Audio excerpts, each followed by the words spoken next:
everyone. Welcome to our YouTube channel, Achievers of Science and Commerce. Myself Nishna and I am going to teach you chemistry of class +1. So in the last lecture we have started the chapter Structure of Atom. So last time हमने क्या चीज discover की थी, क्या चीज देखी थी? Discovery of electron कैसे हुई, डिस्कवरी ऑफ प्रोटॉन कैसे हुई और इलेक्ट्रॉन कैसे हुई, यही डिस्कवर किया था हमने, यही डिस्कस किया था last time. Clear? So now next topic of this chapter that is structure of atom is atomic models. कि वेरियस एटम्स के कौन कौन से साइंटिस्ट थे जिन्होंने एटम्स के अलग अलग से मॉडल्स दिए. So we are going to discuss that. So first जो साइंटिस्ट था जिसने एटॉमिक मॉडल दिया that was Thomson atomic model. Thomson's atomic model. अब थॉमसन ने क्या बोला? उसने बोला कि एटम जो है एक पॉजिटिवली चार्ज स्फीयर है जिसमें ये सारा पॉजिटिव चार्ज है and the electrons are embedded inside this positive charge. Electrons are embedded inside this positive charge. अब इसने इसको मॉडल ऑफ एटम को किसके साथ कंपेयर किया? With watermelon. अब वाटरमेलन में क्या होता है? जैसे वाटरमेलन के केस में पूरा रेड कलर का स्फीयर होता है, ठीक है, रेड कलर का होता है वाटरमेलन, और उसमें जो सीड्स हैं दे रिप्रेजेंट द इलेक्ट्रॉन्स. तो उसने क्या बोला कि जो इलेक्ट्रॉन्स हैं वो सीड्स रिप्रेजेंट कर रहे हैं इन द वाटरमेलन, ठीक है, एंड द पॉजिटिव चार्ज वो रेड पार्ट है उसका सारा that represent the positive charge. But इसने वाटरमेलन मॉडल या प्लम पुडिंग मॉडल इसको नेम दे दिया. पुडिंग में भी कई कई चीजें प्रेजेंट होती है ना. सो प्लम पुडिंग मॉडल या वाटरमेलन मॉडल थॉमसन ने इसको बोल दिया. सो थॉमसन ने बेसिकली क्या कहा था कि atom is a positively charge sphere in which electrons are embedded at some places. But जो थॉमसन का मॉडल था दैट गॉट फेल्ड. वो फेल हो गया. क्यों फेल हुआ? बिकॉज हमने पढ़ा था कि जितना पॉजिटिव चार्ज है उतना ही नेगेटिव चार्ज होना चाहिए, क्योंकि एटम के ऊपर ओवरऑल कोई चार्ज नहीं है. तो अगर ओवरऑल कोई चार्ज नहीं है इट मीन्स पॉजिटिव चार्ज और नेगेटिव चार्ज जितना भी है वो इक्वल होना चाहिए. But according to Thomson positive charge ज्यादा है, सीड्स तो कहीं कहीं प्रेजेंट है, नेगेटिव चार्ज कहीं कहीं प्रेजेंट है. सो मीन्स थॉमसन का मॉडल यहाँ पे फेल हो गया. क्यों? Because it didn't tell about the overall electrical neutrality of the atom. Electrical neutrality उसने बताई नहीं. So this was the major drawback of Thomson's model of atom, because he didn't tell about the overall neutrality of atom. Neutrality उसने explain ही नहीं की कि अगर positive charge ज्यादा है तो ओवरऑल चार्ज पॉजिटिव होना चाहिए एटम पे, पर एटम पे ओवरऑल कोई चार्ज नहीं होता, दैट इज न्यूट्रल. तो यहाँ पे ये इसकी सबसे बड़ी ड्रॉबैक थी, सबसे बड़ी लिमिटेशन. क्लियर? सो थॉमसन को के मॉडल के बाद एक साइंटिस्ट आया that was Rutherford model of atom. So इसके बाद जो सेकेंड साइंटिस्ट था दैट वाज रदरफोर्ड.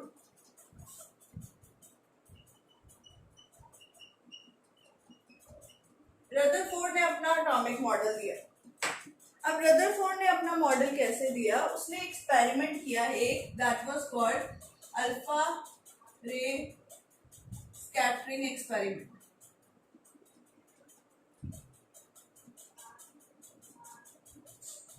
अल्फा रे स्कैटरिंग एक्सपेरिमेंट. अब उसने क्या किया? एक सोर्स ऑफ अल्फा रेज लिया, ये सोर्स लिया, सपोज सोर्स किसका? Alpha particles. अब अल्फा पार्टिकल्स पहले आपको पता होना चाहिए क्या है. So alpha particles are helium 2 positive ions, या हीलियम एटम को भी अल्फा पार्टिकल, जैसे हीलियम 4 2 ये वाले पार्टिकल्स को बोले थे. हीलियम ने ऑब्वियसली 2 इलेक्ट्रॉन्स अगर लूज करेगा तो पॉजिटिव चार्ज ही आएगा ना इसके ऊपर. तो ये है हीलियम के पार्टिकल जिनको हम अल्फा पार्टिकल्स बोलते हैं. अब इनके ऊपर चार्ज क्या है? पॉजिटिव चार्ज है. अब इसने क्या चेक किया कि ये सोर्स ऑफ अल्फा पार्टिकल्स के थ्रू इसने अल्फा पार्टिकल्स पास करवाए सेंटर में एक प्लेट लगाई जिसके बीच में होल था, ये बीम ऑफ लाइट यहाँ से निकली, ठीक है। निकलने के बाद ये स्ट्राइक की एक गोल्ड फॉइल को, this is the gold foil, इसको उसने गोल्ड लीफ एक्सपेरिमेंट भी बोला, गोल्ड लीफ एक्सपेरिमेंट भी बोला क्योंकि इसने गोल्ड लिया, यहाँ पे गोल्ड की पतली सी, बिल्कुल पतली सी उसने फॉइल ली, जैसे एल्यूमिनियम की फॉइल हम कंसिडर करते हैं, क्लियर। फिर क्या देखा, उसने देखा कि जब गोल्ड फॉइल के साइड पे उसने फोटोग्राफिक प्लेट लगा दी, ठीक है, तो यहाँ से कुछ पार्टिकल्स इसको स्ट्राइक किए, जब ये इसको स्ट्राइक करेंगे it will start glowing, glow करनी स्टार्ट होगी क्योंकि इसके ऊपर फोटोग्राफिक प्लेट बेसिकली होती है, जिंक सल्फाइड की कोटिंग की होती है उसके ऊपर, that is a fluorescent material, और जब उसके ऊपर कोई पार्टिकल स्ट्राइक करते हैं इट स्टार्ट्स ग्लोइंग। तो यहाँ पे उसने देखा कि यहाँ से कोई पार्टिकल्स निकले जो इसके ऊपर स्ट्राइक किए, ठीक है। अब उसने इस एक्सपेरिमेंट से क्या क्या चीजें ऑब्जर्व की, ये लाइट की प्लेट ली थी ताकि यहाँ से बीम जो है सिंगल बीम निकल सके। अब हमने एक चीज यहाँ से क्वेश्चन अराइज होता है कि गोल्ड का फॉइल ही क्यों कंसिडर किया, कोई और मेटल भी तो ले सकता है, एल्यूमिनियम ले लेते, सिल्वर ले लेते, और कोई ले लेते, ठीक है। गोल्ड का फॉइल क्यों कंसिडर किया, because it is a thinnest foil, सबसे पतला फॉइल है ये, ठीक है, और इसकी जो शीट है बहुत पतली है, थिनेस्ट है, जिसके कारण नंबर ऑफ एटम्स उतने ही कम होंगे, जितने नंबर ऑफ एटम्स कम होंगे उतने ही हमें डिस्कवर करने में, हमें एटम को डिस्कस करने में इजी रहे। सो इसलिए उसने गोल्ड का एक्सपेरिमेंट किया, गोल्ड लीफ एक्सपेरिमेंट, जिसको हम अल्फा रे स्कैटरिंग एक्सपेरिमेंट भी बोलते हैं। So what was the observations which he observed from this experiment. First he observe, पहली चीज उसने क्या ऑब्जर्व की कि most of the alpha particles went straight. Suppose ये उसने लिया एटम, ये थॉमसन ने बोला था कि वो स्फेरिकल है, स्फेरिकल तो हो गए, बट उसने क्या बोला कि जब उसने अल्फा पार्टिकल इस एटम के थ्रू पास करवाए, ज्यादातर अल्फा पार्टिकल्स सीधे चले गए। So what did he observe? That most of the alpha particles went straight. Clear? First observation उसकी. Second observation, some of the particles get deflected at some angle.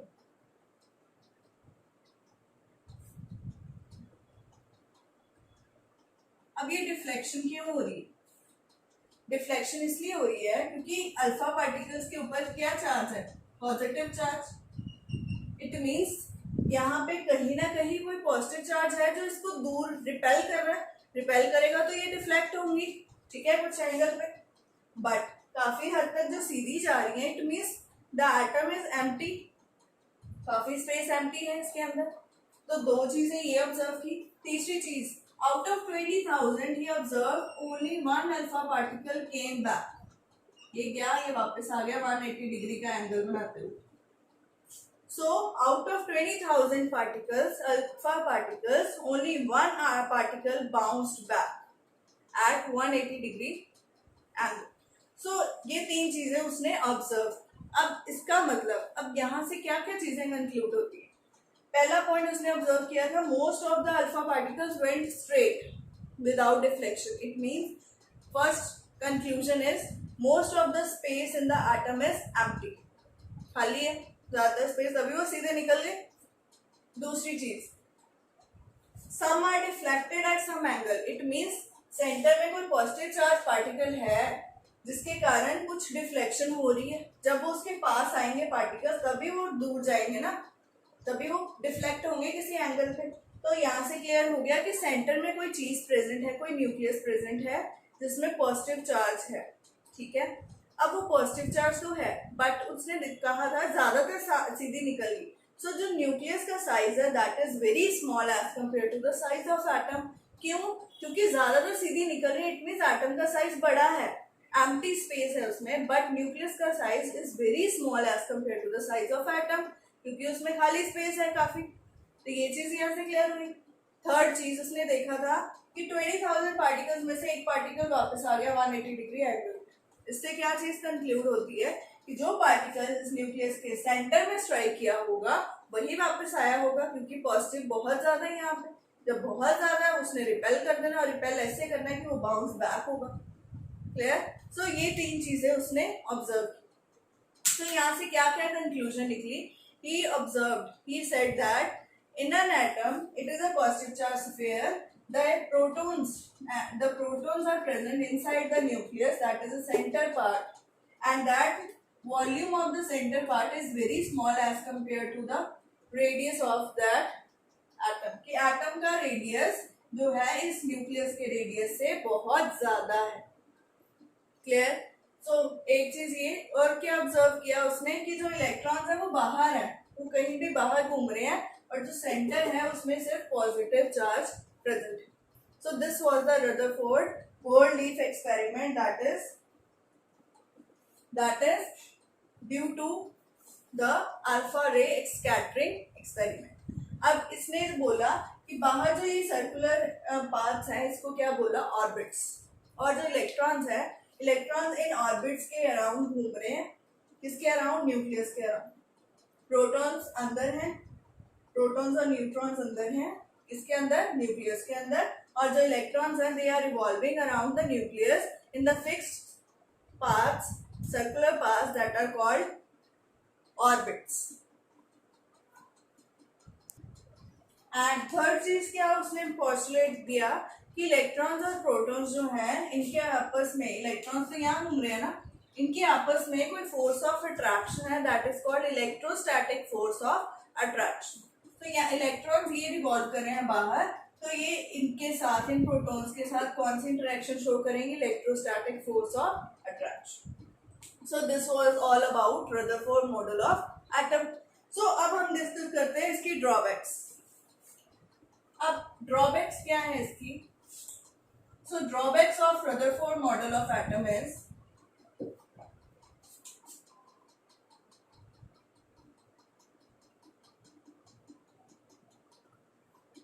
Rutherford said that in the center, nucleus is present and the electrons are accelerating around the nucleus in fixed paths, circular paths. But उसने ये चीज explain नहीं की कि अगर electron यहाँ घूम रहे हैं, कोई भी चीज जब घूमती है तो अपनी पोजीशन चेंज करती है। सपोज पहले यहाँ पे थी, फिर यहाँ पे आ गई, तो क्या चेंज हो रहा है? डिस्प्लेसमेंट चेंज हो रही है, डिस्प्लेसमेंट हो रही है, डिस्प्लेसमेंट होगी तो वेलोसिटी चेंज होगी। So change in velocity means इसमें क्या हो रही है? चेंज इन वेलोसिटी हो रही है विद टाइम। हम उसको क्या बोलते हैं? एक्सेलरेशन। और जब भी कोई चार्ज पार्टिकल एक्सेलरेट कर रहा है, तो चार्ज पार्टिकल है ये, एक्सेलरेट करेगा, it will lose some energy when accelerate करेगा। क्यों? क्योंकि ये कुछ ना कुछ रेडिएशन एमिट करेगा, जिसको हम इलेक्ट्रोमैग्नेटिक वेव्स या इलेक्ट्रोमैग्नेटिक रेडिएशंस बोलते हैं।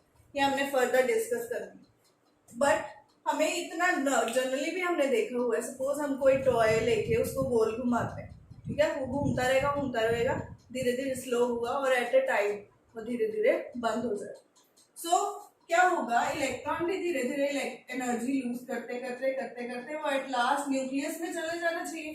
तो अगर इलेक्ट्रॉन न्यूक्लियस में चला गया, इलेक्ट्रॉन प्रोटॉन ऑपोजिटली चार्ज है, तो वो कैंसिल आउट कर देंगे एक दूसरे को। So means the stability of atom was not explained bye Rutherford.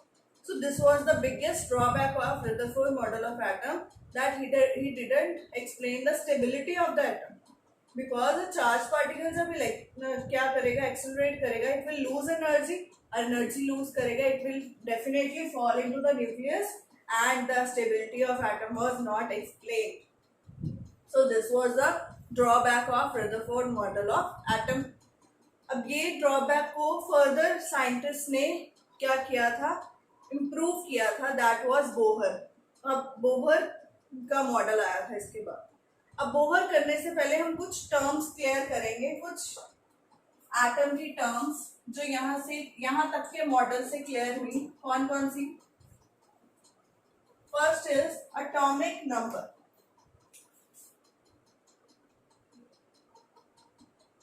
So first term is atomic number, जिसको हम Z से रिप्रेजेंट करते हैं। So atomic number is equal to, अगर किसी एटम की बात करें उसके एटॉमिक नंबर की, it is equal to number of protons और it is also equal to number of electrons in neutral atom. इसका क्या मतलब है, I will tell you. अब आपको पता है कि इलेक्ट्रॉन्स या तो लूज हो सकते हैं या गेन भी हो सकते हैं. फॉर एग्जाम्पल हम पढ़ते हैं ना Cl नेगेटिव. Cl नेगेटिव का मतलब एक इलेक्ट्रॉन इसमें ऐड हो गया तो इसमें नंबर ऑफ इलेक्ट्रॉन्स चेंज हो गए. ठीक है. Similarly F negative, O2 negative, हम बहुत सारी चीजें पढ़ते हैं. सिमिलरली Na पॉजिटिव मतलब उसमें से एक इलेक्ट्रॉन निकल गया. सो इलेक्ट्रॉन लूज या गेन हो सकते हैं. तो नंबर ऑफ इलेक्ट्रॉन हमेशा फिक्स नहीं रहेगा, बट न्यूट्रल एटम में नंबर ऑफ इलेक्ट्रॉन फिक्स रहेगा. So atomic number is equal to number of protons, वो जो हमेशा फिक्स्ड है, वो न्यूक्लियस से कहीं नहीं जाएंगे, वो अंदर ही रहेंगे. ठीक है. और it is also equal to number of electrons in the neutral atom, क्योंकि न्यूट्रल एटम में हमें पता है नंबर ऑफ प्रोटॉन्स और इलेक्ट्रॉन्स हमेशा इक्वल होंगे. So this is the atomic number. Second is mass number. Mass number को हम कैपिटल ए से रिप्रेजेंट करते हैं. Mass number is equal to, हमने कहा मास जो है बेसिकली कंसंट्रेटेड है न्यूक्लियस में, तो न्यूक्लियस का मास जो है ऑलमोस्ट मास ऑफ एटम के इक्वल है. तो जो मास नंबर होगा that will be equal to number of protons plus number of neutrons. Electrons हम यहाँ पे नहीं लेंगे क्योंकि प्रोटॉन्स और न्यूट्रॉन्स ही हमारा मास डिसाइड करेंगे. तो नंबर ऑफ प्रोटॉन्स और न्यूट्रॉन्स को प्लस करेंगे तो हमारा क्या आ जाएगा, मास नंबर. अब अगर हम रिप्रेजेंटेशन करें किसी एटम की, सो रिप्रेजेंटेशन ऑफ एन एटम कैसे रिप्रेजेंट करते हैं. Suppose x is a atom, उसके ऊपर हम लगाएंगे mass number that is a, और नीचे जो पैर में लगाते हैं that is atomic number.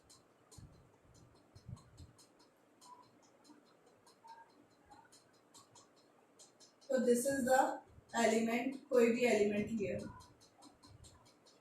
Clear. सो इस तरह से हम किसी भी एटम को क्या करते हैं, रिप्रेजेंट करते हैं. उसके ऊपर मास नंबर लिखते हैं और नीचे एटॉमिक नंबर. जैसे छोटी क्लासेस में 9th 10th में हमने पढ़ा ना क्लोरीन 35 17, क्लोरीन 37 17, तो ऊपर वाला मास नंबर है, नीचे वाला एटॉमिक नंबर.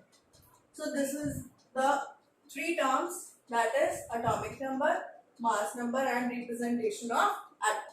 अब इसके बाद हम कुछ डेफिनेशंस क्लियर करेंगे. Then we will move to the next model of atom, that is Bohr model of atom. So next is different atomic species.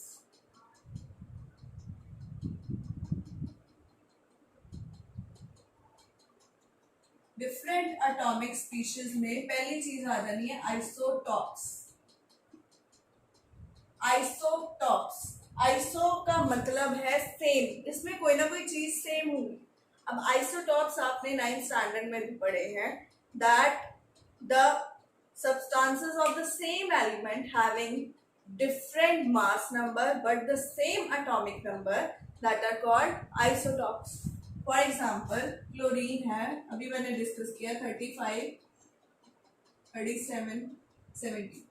So you can see atomic number is same but the mass number is different. So the isotopes are those species of the same element. Same element क्यों, क्योंकि atomic number ही same है तो element भी same होगा.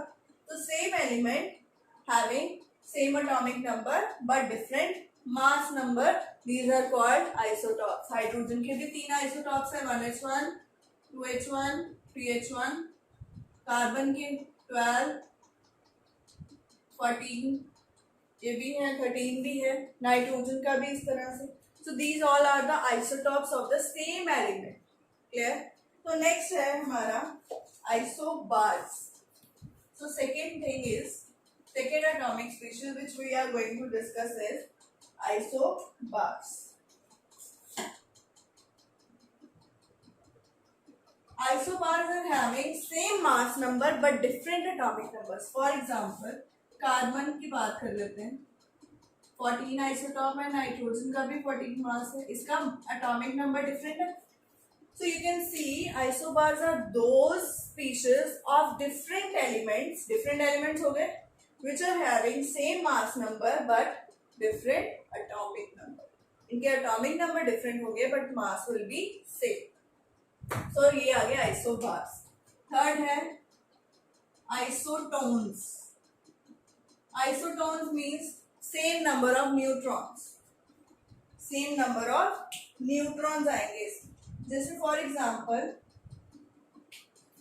Carbon 14 6, nitrogen 15 7,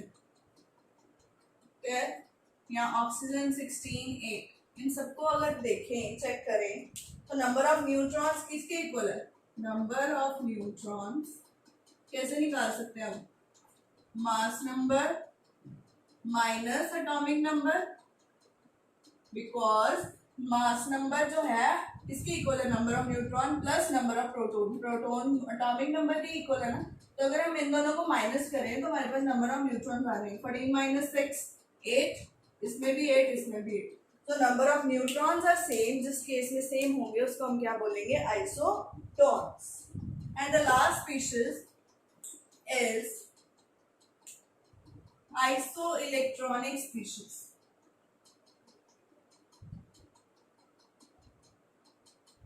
isoelectronic name से पता लग रहा है इलेक्ट्रॉन सेम होंगे. अब इलेक्ट्रॉन सेम कैसे होंगे? फॉर एग्जांपल हम बात करते हैं नियॉन की. इसमें कितने इलेक्ट्रॉन्स हैं? 10. Similarly we talk about F negative. अब F में फ्लोरीन में 9 है और नेगेटिव कितने हो गए? 10. Similarly you can say oxygen 2 negative, इसमें भी 10. सिमिलरली Na, सोडियम में 11 होते हैं ना, वैसे 11 होते हैं. अगर +1 कर दें Na पे +1 ही होता है तो 10 ही रहेंगे. सिमिलरली Mg 2 + 12 होता है ना, 12 में से 2 निकल गए तो कितना रह गया? 10. Aluminium 3+. So these all are having number of electrons कितने हैं? सब में 10. So the species which are having the same number of electrons are called isoelectronic species. So this was all about the models that are discussed, that are Thomson model and Rutherford model. और उसके बाद हमने कुछ terms, कुछ definitions discuss की. Next जो है हमारा Bohr model of atom, we will discuss in the next lecture. Till then, thank you so much for watching my video. Please do subscribe our channel and like it and share it with your friends. So if you have any query, any problem related to the topic, you can send me in the comment box. I'll reply it very soon. Thank you so much. Bye-bye.